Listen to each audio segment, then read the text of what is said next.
Ali Mufti, kama unanisikia, bila shaka uko sawa sawa na umefika katika eneo ambalo Azam TV wenyewe crew imepiga kambi hapo ili iweze kutupa malumati kutokea hapo. Unamaji Salim Kidedea, tuwakumbushe tu watazamaji wa Viwanjani ya kwamba tulianza nje ya dimba hili la Benjamin Mkapa tukiwaonesha hali ilivyo nje, alafu kisha tukafika uwanjani kwenye pichi kuonesha mahali ambako wachezaji wale 22 watazitafuta pointi 3 muhimu kabisa za leo hii hapa. Sasa tupo nje hapa kidogo katika viunga, ndani ya viunga vya Benjamin Mkapa, lakini nje kidogo ya pichi ile ambako sasa timu ya Azam TV ndio imekita kambi hapa. Na nikwambie tu kwamba sasa hivi hapa unachokiona nyuma yangu huku kwenye kamera, timu ya Azam TV ndio inashuka hii hapa. Hawa ndio watu ambao leo hii wamepewa majukumu ya kuhakikisha ya kwamba mtazamaji wa Azam TV anapata burudani ya dabi ya Kariakoo. Hao hapo ndio wanashuka basi kubwa kabisa la Azam TV likiwashusha watu timu hii ya Azam TV. Huyu bwana anaitwa King ambaye ana majukumu ya kusimamia kuhakikisha mambo yote ya kiufundi yanakwenda sawa kabisa. Huyu hapa anatupita Otai, mtangazaji huyu kwa upande wa lugha ya Kiingereza, naye ametoka Uganda, yupo hapa Tanzania kwa ajili ya NBC Premier League na hasa dabi ya Kariakoo. Yes, hawa hapa ni timu ya Azam TV ikiendelea kushuka hapa katika viunga hivi vya dimba la Benjamin Mkapa. Yes, hawa ni sehemu tu ya watu ambao watatoa uhondo ama kusimamia ule uhondo kwa burudani ya NBC Premier League hapa Benjamin Mkapa. Sasa huyu hapa wenyewe wamezoea kumuita Alwatan Ramadhan Ngoda, anajiita hivyo, ameongeza kitu pala, Alwatan Ramadhan Ngoda. Mambo vipi? Safi kabisa. Kwanza nikupongeze. Kwa kitu gani? Nikupongeze kwa kutambua kitu ambacho kinaweka utofauti wa Ramadhani wengine na Alwatan Ramadhan Ngoda. Nikupongeze kwa hilo. Kwa sababu ya Alwatan ni kutofautisha. Unajua yani kuna uwezekano ikawa mchele ni ule ule, lakini huu ukapikwa wali mweupe, ukapikwa pilau, ukapikwa biriani. Kwa hiyo kila namna ya upishi unatofautisha upishi huu na upishi mwingine. Kwa hiyo haileti kama mchele ni huo basi iwe ndo iwe hili pilau, biriani wote tuite tu wali, haiwezekani. Kwa hiyo ukiweka Alwatan kuna utofauti hapo. Kwamba kwa Ramadhani wengine wanajua kama mimi Ramadhani lakini yule Alwatan. Mtu wa Tanga huyu sidhani kama nitaweza kumshinda, lakini tutashindana. Kwa sababu na mimi ni bingwa kwenye kuongea vile vile. Mimi najisifia mwenyewe kabla sijasifia. Nisema tu ya kwamba Ramadhani Ngoda ama Alwatan Ramadhan Ngoda. Niwe razi nimeanza na Ramadhani. Umesaisha. Sawa. Umezoea kumuona kwenye pichi wakati mwingine, lakini pia umezoea kumsikia. Hatujui Alwatan Ramadhan Ngoda yupo hapa kwa jukumu gani leo hii Benjamin Mkapa? Bana, upo kwa jukumu gani?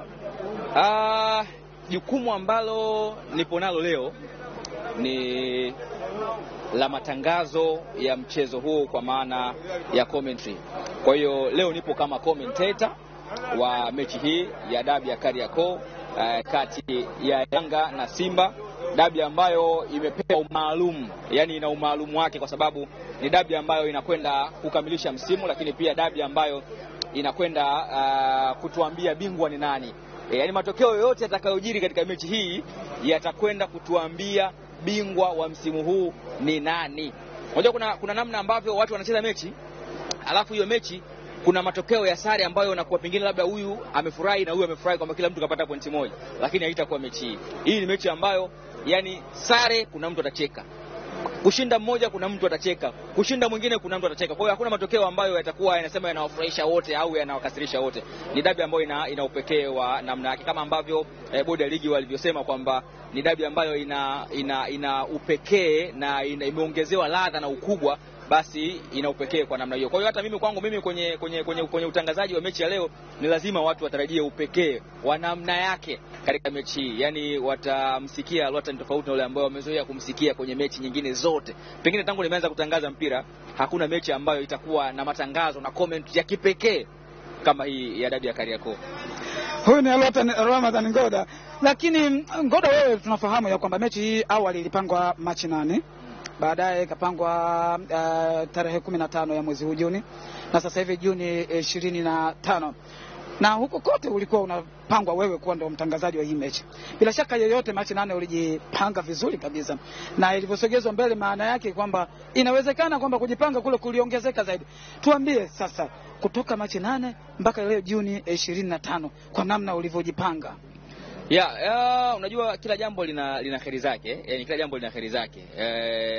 Unaposema kwamba maandalizi umeyafanya kwa kiasi fulani, unajua wakati ambao tunaambiwa kwamba ile imechezwa Juni 8, hata takwimu za Diarra zilikuwa tofauti, takwimu za Mpanzu zilikuwa tofauti, takwimu za Pacome zilikuwa tofauti, takwimu za Kagoma zilikuwa tofauti Juni 8. Kwa sababu kuna mechi nyingi hapa zilikuwa hazijachezwa. Lakini mpaka kufikia leo Juni 25, maana kuna vitu vingi vimeongezeka. Clean sheet za Diarra zimeongezeka, clean sheet za Kamara zimeongezeka. Kwa hiyo hata mimi pia haiwezekani nikabakia pale pale kwenye maandalizi yangu ya tarehe 8 kwamba nilipanga kutangaza mechi tarehe 8, ikaja ikawa tarehe 15, ikaja leo tarehe 25. Kwa hiyo ni lazima kuwe kuna upgrading ya maandalizi. Kwa hiyo niwaambie tu kwamba kila jambo huwa lina kheri zake, na Mwenyezi Mungu huwa ana hekima zake kwenye kulifanya jambo lifanyike wakati gani. Kwa hiyo kama kila jambo na wakati wake, basi wakati wa hili ni huu hapa. Na niwaambie hakuna ambacho kitapungua. Sana vipo vingi ambavyo vitaongezeka. Jinsi ambavyo tulijiandaa ile preparation ambayo tulifanya ya tarehe 8, jinsi ilivyokuwa na itakavyokuwa leo tarehe 25, hakuna kitakachopungua. Badala yake vipo vingi sana ambavyo vitaongezeka na burudani itakuwa ni kubwa zaidi. Nyinyi watangazaji huwa mnapenda sana kutangaza magoli. Unafikiri mechi ya leo itakuwa na magoli? Hakuna namna ambavyo kila nikifumba macho nikifumbua sioni magoli. Yaani nayaona magoli na nayaona magoli mazuri yakifungwa. Kwa hiyo watu wategemee, sio mimi tu nategemea magoli, hata watu wategemee kushuhudia magoli kwa jinsi ambavyo mechi ilivyo. Unajua ni mechi ambayo of course kama nilivyokuambia ina vitu vingi sana ndani yake. Ni mechi ambayo Simba anaamini kabisa kwamba mimi kitakachonipa ubingwa ni kushinda hii mechi. Hakuna kingine. Japo Yanga anaamini kwamba mimi ili kupata ubingwa sare naweza nikapata ubingwa, lakini mwisho wa siku ni lazima atengeneze mazingira hata hayo matokeo ya sare nao pia aweze kupata. Lakini umemsikia kama alivyosema jana kwamba wameandaliwa bonge moja la bonus wakishinda hii mechi. Kwa pamoja na kwamba wanataka ubingwa, lakini kuna hela nyingine ambazo wanazihitaji kwa kushinda hiyo mechi. Kwa hiyo ni mechi ambayo of course itakuja kuwa ni nzuri, very interesting, entertaining, lakini pia entertainment ambayo itapatikana kwenye pitch. Basi kutakuwa kuna uziada wa entertainment kwenye commentary ya leo. Asante sana. Huyu ni Alwatan Ramadhan Ngoda akieleza namna alivyojiandaa leo hii kuisherehesha mechi ya leo hii ama dabi ya Kariakoo. Yupo pia mtangazaji kwa lugha ya Kiingereza Peter Utaya ambaye tulikuonesha awali, lakini sasa hivi kwanza tuungane na mwenye jukumu la kusimamia matangazo yote kutokea hapa Benjamin Mkapa kwa upande wa Azam TV. Huyu anaitwa Nixon Kabumbile, tumezoea kumuita director Nixon Kabumbile. Mambo vipi? Vipi? Upo vizuri? Uko vizuri. Serious sana mzee wangu. Mzee unamzuka. Unajua dabi ya Kariakoo mzee wangu. Dabi lazima ije na mizuka yake. Simona mtangazaji hapa Alwatan Ramadhan Ngoda namna alivyo. Katema cheche. Sasa bwana hapa tuna magari mengi. Wewe ndio mwenye jukumu ya kuhakikisha ya kwamba magari haya yanapeleka burudani kwa watazamaji. Kwanza tuelekeze haya magari yaliyopo hapa, kazi yake ni nini? Gari unatuonesha gari hili kazi yake ni nini, na hii kazi yake ni nini, na namna timu yako ilivyojipanga leo hii. Tuanze na gari hili hapa ambalo lipo nyuma yako. Kwa kawaida matangazo ya nje yanafanywa na gari ambalo linaitwa OB van au outside broadcasting van. Kwa hiyo hii ni OB van. Tunaweza tukajivunia kwa Afrika Mashariki na Kati, it's only Azam ambao wameweza kuinvest kwenye teknolojia ya kisasa. Ni gari ya level ya kisasa kabisa ambao wewe mpira unaotizama duniani huko wanatumia facility kama hii. Na kizuri ambacho naweza kusema we are proud of, nadhani umeona wote ni wazawa wanao operate mzigo na very professional, ni bado vijana, wana future kubwa, lakini kwa sababu ya teknolojia na utandawazi ndio maana unaona ni vijana wadogo lakini wameweza kuaminiwa na kufanya kazi kwenye facility kubwa kama hii. Hii gari ni studio iliyokamilika, means kwamba hapa matangazo yanatoka kwenda nyumbani humu ndani. Kwa maana hiyo kwamba una camera operators, una graphics operators, una VT au EVS operators, una technical engineers, kuna uplink engineers, kuna sound operators. Ngoda mmemwona hapo, yeye ana ofisi yake humu ndani. Kwa hiyo yani ni gari ambayo iko complete. Gari kama hii nahitaji watu 60 kufanya kazi. Watu 60 kufanya kazi. Ndio leo watakuwepo hao. Na leo hapo umeona kikao cha kwanza kinaendelea. Hii ni pre-production meeting imeanza. Kwa siku zote tunapofika sehemu ya kazi lazima unakutana na timu yako, unawaelekeza nini tunataka kufanya, nini tunataka kuachieve. Kwa sababu hii mechi ni kubwa na ina uspecial wake. Kama ulikuwa hujui au kama ulikuwa umeshafanya research, ni dabi ambayo imepita miaka takriban 40 kuchezwa na kombe uwanjani. Duniani kote hamna dabi inayopelekwa na kombe uwanjani. This is the first one. Ndio maana itakuwa ni most interesting part ya hii game.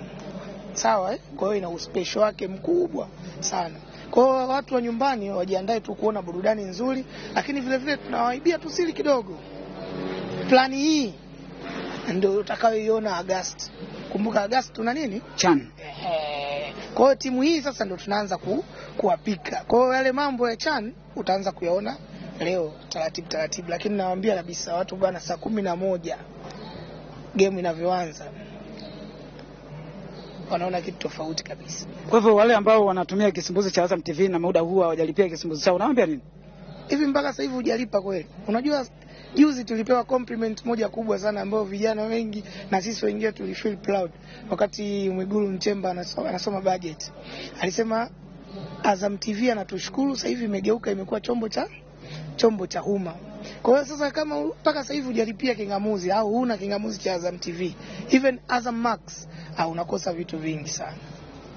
Yes, huyo ni Nixon Kabumbile, director ama ndio kiongozi wa safari ya leo hii, ama ndio atakayesimamia matangazo ya hapa. Kwanza nakushukuru sana ndugu yangu kwa maelekezo mazuri kabisa ya kwangu mimi, lakini pia hata kwa watazamaji. Sawa bwana?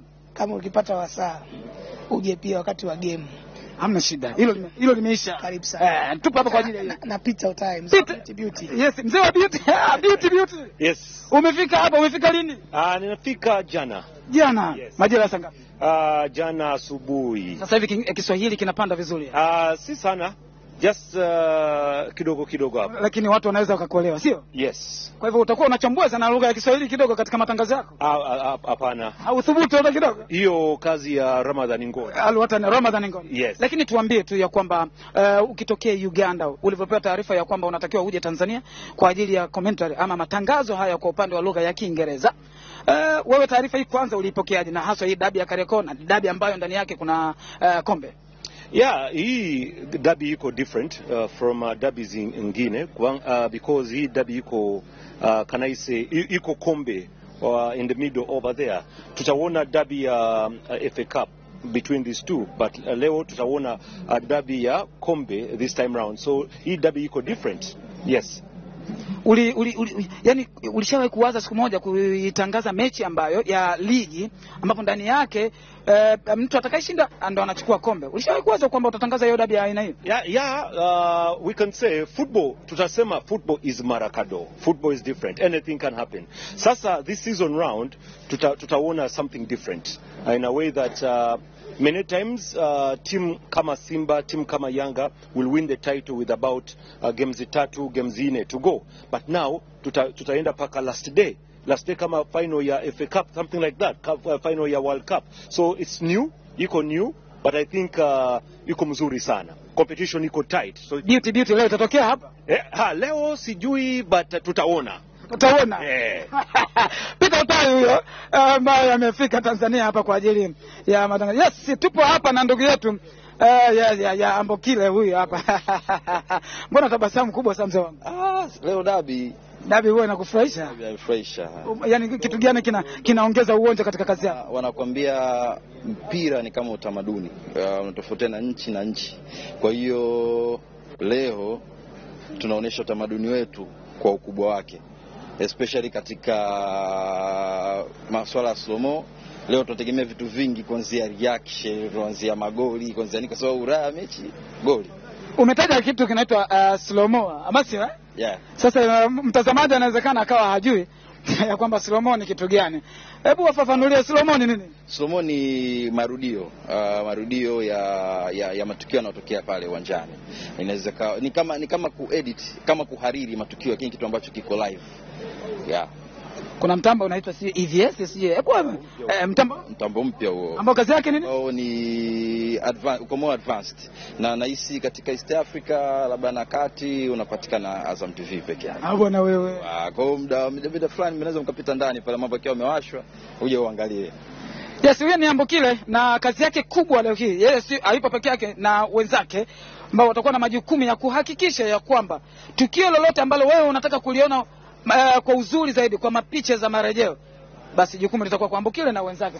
Sasa hapa nipo na kijana anaitwa Mohamed ambaye yeye kazi yake ni hebu tumpe mwenyewe mic atueleze. Wewe jukumu lako ni nini hapa leo? Jukumu langu ni audio kwa maana ya sauti zote za uwanjani, watangazaji wote wa lugha zote mbili kuanzia Kiswahili na Kiingereza, lote ni jukumu langu mimi kuchuja, kuhakikisha sauti inakuja kwenye ubora wake, wote wasikike na sauti za uwanjani zisikike. Hiyo ndio. Mpo wangapi? Leo tupo watu 4. 4? Ana sio kawaida mzee. Sio kawaida. Kwamba ni tukio kubwa sana. Kuhakikisha tukio linaenda vizuri kwa ukubwa wake. Maana yake ni kwamba kama watazamaji wa Azam TV hawatosikia vizuri sauti, wakulaumiwa ni wewe. Kulaumiwa ni mimi. Na umejiandaa kulaumiwa ama? Kiukweli nimejipanga vizuri. Kama lawama hazitokuwepo. Umejipanga vizuri mzee wangu?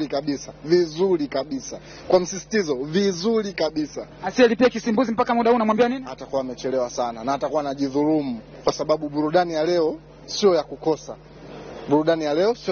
Kabisa. Yes, huyo ni Mohamed ambaye kazi yake kubwa ni kuhakikisha ya kwamba sauti itakuwa vizuri kabisa. Yes, kikao bado kinaendelea hapa na ni kikao cha kazi. Hichi ni kikao kazi. Yes. Huyu bwana ndio yetu huyu bwana. Mara nyingi anakuwa nyuma ya kamera. Yaani hapa unavyoniona mimi alitakiwa yeye ndo awe nyuma ya kamera, lakini leo hii yupo hapa. Atuambie nini kimemleta hapa kwanza? Bwana mambo vipi? Justin Bayo? Poa, mambo vipi? Upo vizuri mzee wangu? Niko fresh. Mbona kama kinyonge umekumbatia mikono? No, for the first time nakuwa mbele ya kamera, niko nyuma ya kamera always. Yes, na ni kweli kabisa kazi yako huwa ni nyuma ya kamera, lakini sasa leo hii tunataka tujue kwa sababu wewe ni miongoni mwa watu ambao wamepewa jukumu ya kushika kamera kuhakikisha kwamba mtazamaji kwa aliko anapata matangazo vizuri kabisa. Tuambie kwa niaba ya wapiga picha wenzako, mmejipanga vipi? Sisi burudani kwa wote. Azam TV sisi burudani kwa wote. Alright? Especially kwenye masuala kwenye vitu vile kwenye production zima, lakini kwenye hii mechi ya derby sasa hivi camera operators, sound engineers and all ambao watashiriki kwenye derby, tumejipanga tuko safi kabisa. Kamera zimetimia mzee wangu? Kamera zipo fresh, professional na quality HD wataipata nyumbani. Yes. Kwa hivyo kila tukio litaonekana. Kila kitu kitaonekana, kama kutakuwa na magoli, kila kitu kitaonekana. Yes, Justin Bayo yeye yupo jukumu la kamera hapa. Nipo na Almasi, yeye kazi yake kuhakikisha ya kwamba matukio yote ama takwimu za matukio yatakayotokea hapa uwanjani ndio atakuwa anajua. Bwana umejipanga vizuri? Bwana niko vizuri. Upo sawa? Vizuri kweli. Bwana kwamba mambo ya asilimia zile kwamba bwana possession ama umiliki zitakaa sawa? Bwana sisi ndo tunawapa jeuri wale mashabiki huko mtaani kujitamba magoli 13, kujitamba kadi, kujitamba mabeki wale wazuri, zile takwimu za kuweza kupiga mipira ya juu, mipira ya chini, zile takwimu ambazo zinaona zinanyumbulika pale na bwana wachambuzi pale Azam TV, basi zinachakatwa, zinatafutwa na watu kama sisi. Asante sana Almasi na nikutakie kazi njema. Ama tutakiana kazi njema. Haya sawa. Yupo hapa Kamili yupo hapa. Bwana mambo vipi bwana? Mambo poa, inakuaje? Najua sio kawaida wewe kuhojiwa, lakini leo umeingia katika 18 zangu. Karibu sana. Mambo yanakwenda lakini? Mambo yako fresh tu. Sawa. Hapa ulikuwa unatoa maelekezo, nikaona hapa unanyosha mikono na nini. Nini ulikuwa unaelekeza timu yako hapa? Sio peke yangu tulikuwa tunaelekeza, tulikuwa na King ambaye ni kwa mafundi hapa. Muhimu ni kwamba kujiandaa kwa mechi kwa hali zote ambazo zitakazotokea. Kwa hiyo baada ya mchezo tunajua timu ambayo itakayoshinda ndio inatoa ubingwa. Kwa hiyo tulikuwa tunapenda maelekezo ya mwisho kwamba nini kifanyike pale mwishoni, kwa sababu sisi tunafanya kazi, kuna wengine watakuwa studio. Kwa hiyo tunachukua chakula tunakileta huku, ule mpango kazi, ili vile vitu viweze kwa line tuweze kupata kitu kizuri zaidi. Katika vile ambavyo vinatakiwa vifanyike hapa ili kuhakikisha kwamba majukumu ya Azam TV hapa uwanjani yanakwenda sawa, kila kitu kimekamilika? Kila kitu kipo sawa na kule imeshakamilika na watu wote tuko sawa. Saizi kila mtu anaenda katika eneo lake, kama unavyoona watu wa EVS au picha za marudio washaenda, watu wa sauti wameenda, wapiga picha wameenda kwenye maeneo yao. Kwa hiyo sasa hivi kinachofuata ni kujipanga ili ndio utakapofika tuweze kuwa tayari kwa mechi yetu ya leo. Hii dabi ya Kariakoo akupi pressure leo hii kombe uwanjani, na mambo labda yanaweza kawa tofauti katika majukumu yako. Sisi kwa upande wetu, kwa sababu kila kitu kimeandikwa, tunafuata kile ambacho kimeandikwa. Kuna producer wa studio na kuna producer wa huku uwanjani ambao ni mimi. Kwa hiyo tunafuata ule mfumo wetu ambao tunataka tufanye katika vitu kama hivi. Si kitu kipya kwetu Azam TV. Kwa hiyo vitu vyote vitakuwa vizuri, vimeshaandikwa na kila idara imeshakuwa informed nini cha kufanya na kwa muda gani. Mtazamaji wa Azam TV afanye nini muda huu? Muhimu, kama hujalipia lipia kingamuzi chako shilingi 28,000, na kama kuna shida unapiga customer care wanakurekebishia uweze kuangalia. Kuanzia saa 9 kamili build up itaanza studio, lakini sasa hivi tu yani kuanzia sasa hivi pia watu wako live katika maeneo tofauti tofauti, kama sasa hivi unaona hapa uwanjani, lakini katika maeneo mengine pia kutakuwa kuna matangazo ya live ili tu kuelezea nini ambacho kinaendelea kuelekea katika mchezo huu. Asante sana Kamili, na nikushukuru na nikutakie majukumu mema ndugu yangu. Asante sana. Yes, huyo ni Kamili ndo ambaye yeye atasimamia shughuli zote. Bwana, unampiga picha mwingine hapa ameongezeka. Said Mansuri, mambo vipi? Safi, koma. Upo vizuri mzee? Alhamdulillah. Jukumu lako leo ni kupiga picha? Naam. Ndugu yako hapa naye kama kawaida. Faraji Ngaro. Waje kina nani? Mashabiki waje. Mashabiki wote waje. Na wale wako nyumbani? Wako nyumbani watulie kwenye vingamuzi, kwenye TV zao pale. Wataona burudani. Yupo nini? Hiyo ni nini? Yupo ni kijana wenu hapa. Salvatore Ngasa maarufu tumezoea kukuita. Mambo vipi? Poa baby. Upo vizuri? Mbona wapiga picha leo mnaonekana mna hamasa kubwa sana? Kuna mudi. Au unaweza kushabu kidogo? Bwana Ngasa tafadhali bwana. Hebu rudia tena. Kuna mudi. Huyo ni Ngasa, kazi yake ni kamera, lakini anachokifanya hapa ni tofauti. Usipokuja alipia huko. Alipia kingamuzi. Mpo vizuri lakini? Mpo vizuri sana. Kwamba watu walipia hapo mlete. Uje. Kila engo watakiona. Kila kitu. Kila picha wanayotaka kuiona. Ukijikuna imo. Bwana huyo. Nakwambia hiyo. Sawa, huyo ni Ngasa bwana. Said, mambo vipi? Safi, kwa umejipanga vyema? Leo unashika kamera namba ngapi? Leo bwana anaonyesha mastrika wote watakaotea leo ni adui yao. Bwana wewe. Kwa magoli watu wataona kwa uzuri zile kuna kupitia kwangu. Said zitaonekana kupitia kwangu. Bwana utasimamia vyema hilo? Vizuri sana. Sina upande. Sawa. Yes. Unaona kama nilivyosema ya kwamba maandalizi ya usambazaji wa baadhi ya vifaa vyetu vya matangazo yanaendelea hapa. Hizi bwana kuna nini? Ndo audio. Hizi ndio zote za audio. Sasa Mohamed anasema ni audio ndio zimejaa humo. Yes, bila shaka mtazamaji wa Viwanjani umeona kila kitu ambacho kinaendelea hapa katika viunga hivi vya dimba la Benjamin Mkapa. Tumekuonyesha kila kitu. Kazi kwako tu kulipia kisimbuzi cha Azam TV. Nirejesha matangazo kwako Ulama Idi Salim Kidedea. Asante sana Ali Bakari, hakika ni kazi kubwa ambayo umeifanya. Tulihitaji kufika hapa na umefika na umezungumza na wahusika wote, camera operators, director, na ametupa maelekezo, ametupa kile ambacho kitakwenda kufanyika, lakini sound engineer Mohamed Saud amenifurahisha kweli kweli. Amesema yeye yuko kamili gado kabisa kuhakikisha kwamba kila kitu kinakwenda sawa katika kuhakikisha kwamba mtanange huo unasikika vilivyo. Lakini watangazaji wa mchezo wa leo, Ramadhani Ngoda kwa lugha ya Kiswahili na Peter Otai kwa lugha ya Kiingereza. Ukiwa bado uko nasi hapa Viwanjani, bado tuko na wewe, usiondoke. Kwa sasa tunakwenda kupumzika kidogo, tutarudi.